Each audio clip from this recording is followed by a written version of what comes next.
The scent of rosemary chicken wafted through the air, mingling with the quiet crackle of the fireplace. I had just set the table. Linen napkins folded into perfect triangles, 2 glasses of Pinot Noir breathing gently on the counter. And I was humming an old love song Ethan used to play when we were younger. 25 years, a quarter of a century. That night, I was sure we had made it. Ethan was still upstairs in his home office, finishing up some last-minute numbers, he said. He'd been working long hours lately. His job in finance demanded it. But tonight he promised he'd shut everything down by 7. Just dinner. Just us. That was the deal. I was lighting the candles when I heard the soft creak of his chair upstairs. Then silence. No footsteps. No keyboard clicks. Just the silence. And then the sound of paper. Paper being shuffled. Then the unmistakable crack of a chair pushed back hard. "Emily!" he called out, voice low. Too low. I climbed the stairs, wineglass still in hand. His office door was open. He was sitting there, back rigid, a thick folder of financial papers spread across the desk like a battlefield. "What is it?" I asked, my smile faltering. He didn't look at me at first, just tapped his index finger on a printout.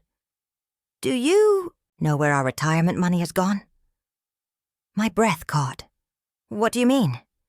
He slid the folder toward me. "Look." I leaned in. There were dozens of line items, transfers from our joint savings account.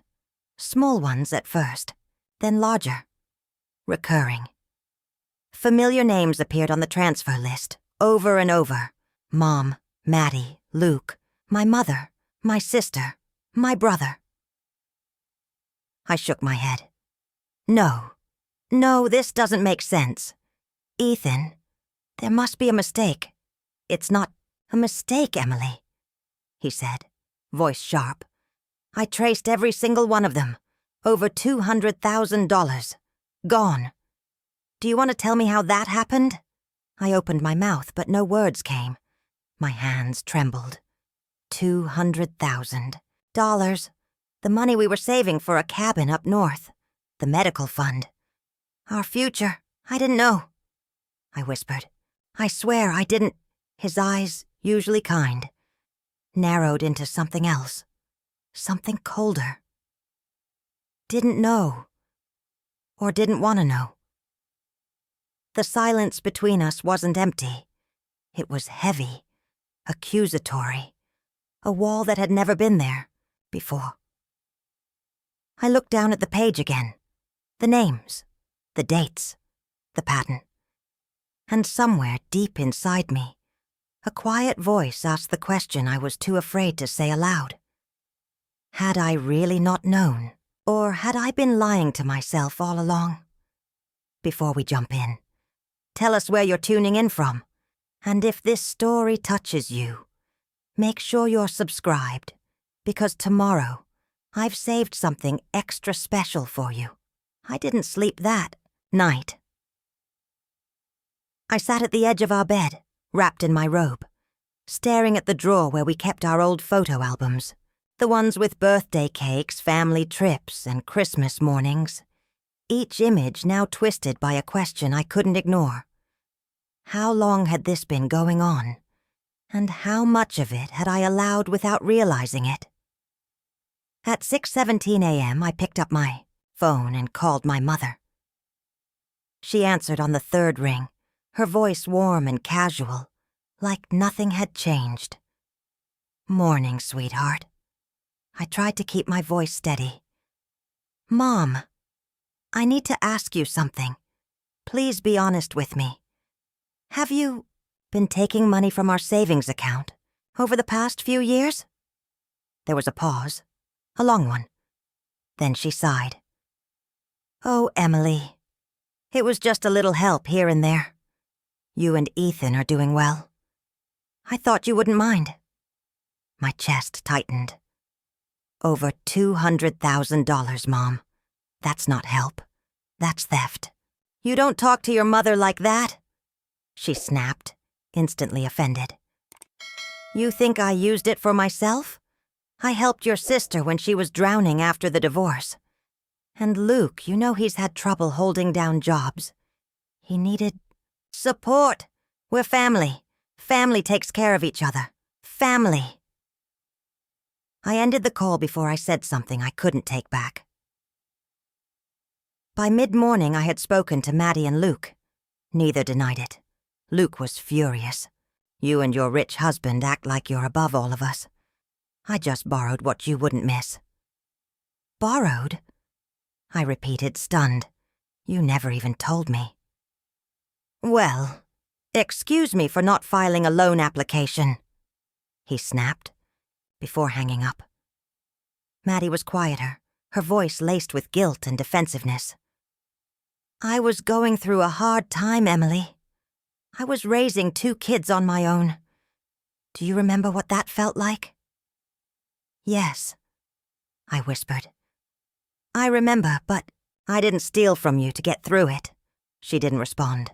And suddenly, the family I had spent my entire life trying to hold together felt like a stranger's puzzle I no longer fit into.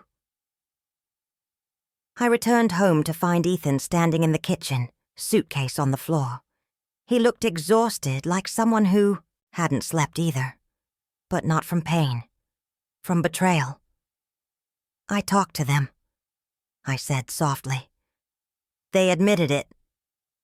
He nodded once, emotionless. And they're struggling, Ethan. They weren't trying to hurt us. He looked up at me, his eyes hollow. They didn't have to try. They just did. I stepped closer. They're my family. His voice cracked. And I'm not? My throat tightened. Emily, for 25 years, I trusted you. I thought we were building something together. I thought we were a team. But right now, it feels like I've been married to someone who's been living in 2 worlds. And I'm not sure which one she's loyal to. He picked up his suitcase. Wait. Where are you going? I asked. I need time. Time to figure out whether I still have a place in your life. And just like that, the door closed behind him. I stood there in the quiet, the smell of last night's cold dinner still lingering in the air, and for the first time in my life, I wasn't sure who I was without everyone else to take care of. I spent the next 3 days in a fog. The house was too quiet without Ethan. His shoes weren't by the door. His toothbrush was gone. Even the hum of his late-night typing had disappeared. It was as if he'd erased himself, leaving behind only the ache of everything unsaid. I kept thinking, how did I let it get this far? The bank statements were spread out across the dining table like scars. Page after page, date after date. I ran my finger over each transaction, willing them to make sense. But they didn't. Not logically, not morally. And then I found it. A forgotten email from 7 years ago. From me, authorizing a temporary withdrawal of $5,000 to help my mother after a car accident. I remembered the call, the desperation in her voice. Just this once, sweetheart. I'll pay you back. That had been the beginning, and the truth settled in like a stone. I had opened the door. Every time someone needed just a little help, I had nodded, comforted myself with the illusion that I was doing the right thing. I had never told Ethan. Not because I meant to lie, but because I didn't want to explain. Because deep down, I knew the truth wouldn't sound so noble once it had a number attached to it. I needed perspective. Something real. Something unfiltered. So I called Jane, my best friend since college. The only person who had seen every version of me and never flinched. We met at a small coffee shop near the park where our kids used to play. The moment I sat down, she looked at me and said, "You're unraveling." I nodded, unable to argue. She stirred her coffee slowly. "Do you really want to know what I think?" I do. I think you've always been the fixer, the glue, the peacemaker. But somewhere along the way, you forgot that glue doesn't get to have its own shape. It just holds everything else together. I blinked. Are you saying this is my fault? No. I'm saying you've trained everyone, including yourself, to believe that your needs come last. And now that Ethan is asking to come first, you don't know how to choose. I sat back, the truth of her words stinging more than I expected. You don't have to stop loving your family, Jane continued gently. But maybe it's time you stopped letting love mean unconditional surrender. That night, I couldn't sleep again. But it was a different kind of restlessness. Not guilt, not grief. Something sharper, determination. I woke early the next morning, showered, dressed, and went through the financials again. This time with a pen in hand, marking every detail. I wasn't going to erase the past, but I could draw a line, a boundary, one I should have set long ago. And then, just as I finished highlighting the last transaction, I heard the front door open. Ethan. He didn't come in with anger. He came in quiet, careful. I'm just here to pick up a few more things, he said without meeting my eyes. I stood in the doorway of the kitchen, papers still in my hand. Ethan, I said, my voice steady for the first time in days. Please, just 5 minutes. He hesitated, then nodded. I handed him the printouts. I didn't know everything, but I knew something, and I ignored it. I wanted to believe I could be the bridge between everyone I love, but I ended up being the crack. He looked at the pages, then at me. I don't expect you to forgive me today. Maybe not even tomorrow, but I'm not hiding anymore. Not from you, and not from them. He didn't speak right away, but something in his eyes softened. I'm going to fix this, I said. And I want to start by standing with you, not between you and the rest of the world. It was the most honest thing I'd said in years, and for the first time I saw the flicker of hope in his expression. Fragile. But there, I gave myself 2 days to prepare. 2 days to gather every document, every transaction, every email I had ignored for years. 2 days to stop being the woman who apologized for other people's choices. Then I called them, not individually, not gently. I told my mother, my sister, and my brother to come to the house Sunday at noon. No excuses, no delays. They showed up late, of course. Maddie brought a bottle of wine like this was some kind of casual brunch. Luke wore his usual smug smirk. My mother didn't even say hello, just walked in and sat down like it was her living room. I had already set the dining table, not with plates or coffee, but with manila folders, one for each of them, labeled, highlighted. What is this, Emily? My mother asked, eyeing the papers. This, I said, voice calm, is what you've taken from me. Maddie snorted. Oh, come on. I didn't flinch. I opened each folder and began reading. August 2018. $5,000 to Mom for her medical bills. October 2019. $10,000 to Luke's business startup. February 2020. $12,000 to Maddie's legal fees.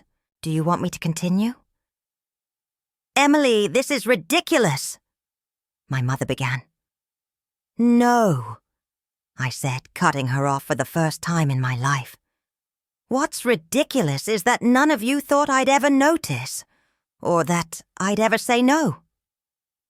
Luke stood, defensive. We're family. What happened to that? You want to talk about family? I asked, rising slowly to meet his eyes. Family doesn't lie, Family doesn't drain someone's future and call it love." Maddie looked away. My mother shook her head. "You've changed." "I have," I replied, "and not a moment too soon." Then, the truth started unraveling. Luke admitted, grudgingly, that most of the money had gone into online betting and failed investments. Maddie confessed to buying a beach house in Florida. Not for her kids, for herself. My mother admitted she had been giving away money to her grandchildren to maintain her image as the generous matriarch.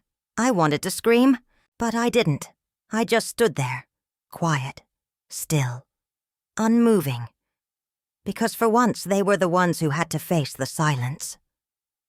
"This was our retirement," I said. "Our safety. You didn't just take money. You took choices from me. From Ethan. You made me a liar without asking," my mother's voice cracked. "So what now? You're going to cut us off?" "No," I said. "I'm taking responsibility." That afternoon, Ethan and I sat in a lawyer's office. The same man who had helped us buy our home now walked us through filing a civil claim. I felt sick, like I was betraying something sacred. Then my phone buzzed. A message from my mother. "You go through with this. You're no longer my daughter." I stared at those words for a long moment. Then I powered off my phone, slid it into my bag, and took Ethan's hand. "I've spent my whole life being the peacekeeper," I said, barely above a whisper. "But peace without boundaries is just surrender." He nodded and we signed the documents together. I didn't feel relief. Not yet. But I felt something else. Control. The legal process wasn't fast. It wasn't clean. And it definitely wasn't painless. But it was necessary. There were depositions, emails, old bank statements unearthed like fossils. Evidence of a pattern I could no longer deny. The lawyer called it a long-term financial breach of trust. I called it something simpler. Betrayal in slow motion. Eventually, the pressure mounted.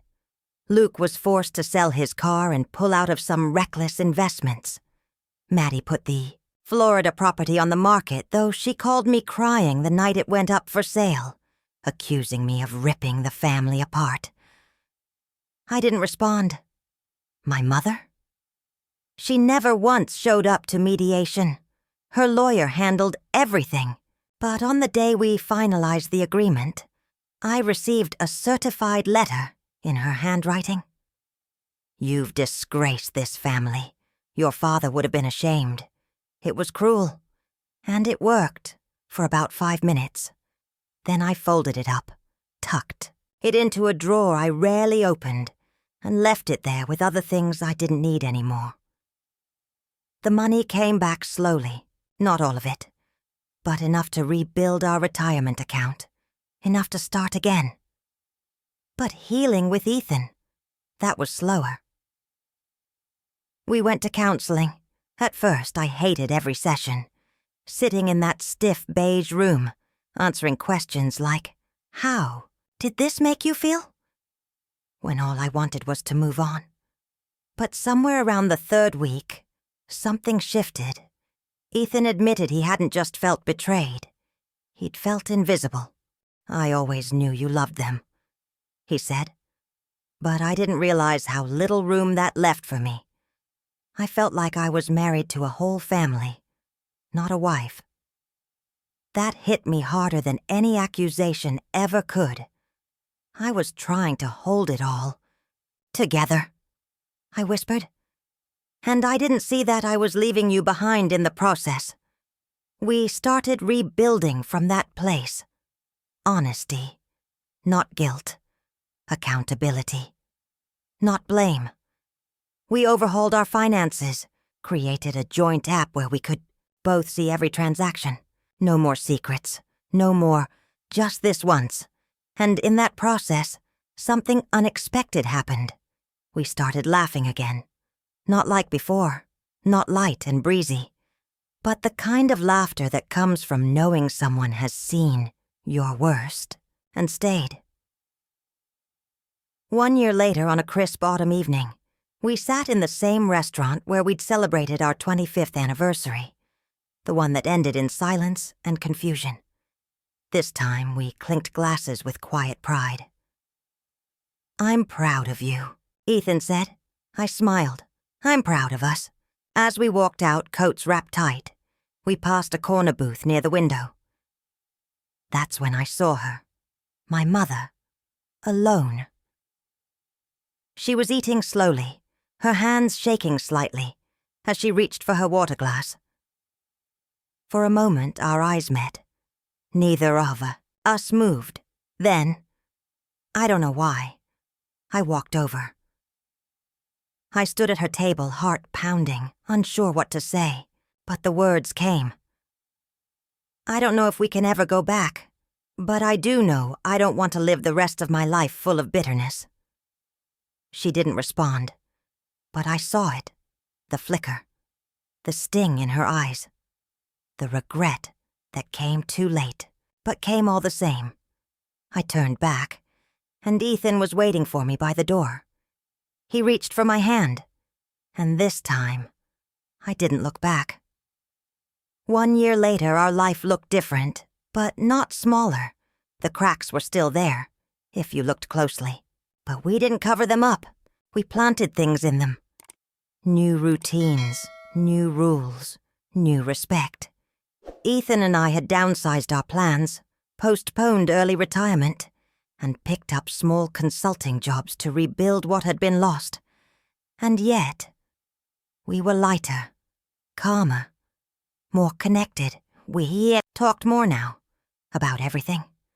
Some nights we'd sit at the kitchen table with 2 cups of tea and just tell each other the truth, not the edited, polite versions.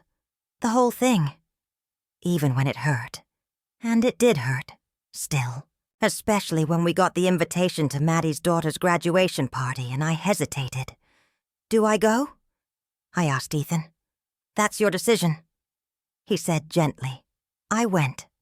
Alone. Maddie didn't meet my eyes. Luke barely said hello. My mother didn't show. But I sat through the ceremony, clapped when her daughter's name was called, and left without needing to explain myself to anyone. Because healing doesn't always look like hugs and reconciliations. Sometimes it's just the quiet confidence of walking into a room and not needing anyone's approval. The family group chat had dissolved. No more forced birthday messages. No more guilt-soaked holidays. And though that emptiness was real, it was also honest. For once I wasn't pretending. And then, one afternoon in late October, I came across that old letter from my mother, the one about disgrace and shame. I read it again, slowly this time. Let every word sink in. And then, without ceremony, I tore it in half and dropped it in the trash. That night, Ethan and I took a walk around the neighborhood. The leaves crunched beneath our feet, and the air had that first bite of winter in it. He stopped beneath a street lamp and turned to me. "Do you regret it?" I thought about that for a long moment. "No," I said. "I regret how long it took me to choose us, but I don't regret drawing the line. I needed to know I could." He nodded. "I'm glad you did." We walked the rest of the way home in silence, fingers intertwined. Sometimes, silence is heavy. Sometimes it's peace. That night, before we turned in, I looked at the man I had almost lost, and almost betrayed, and said, "Thank you for waiting, for giving me space, and still showing up." He smiled. "Thank you for finally choosing me." We turned off the lights, and I laid there in the dark, not thinking about the money or the letters or the past, just the quiet sound of breath beside me. Steady, forgiving, home, because in the end the price of family secrets wasn't just money, it was trust. And trust is the one thing I've decided I'll never give away again. unless it's earned and kept and protected, the way Ethan and I now protect each other, the way we should have always done.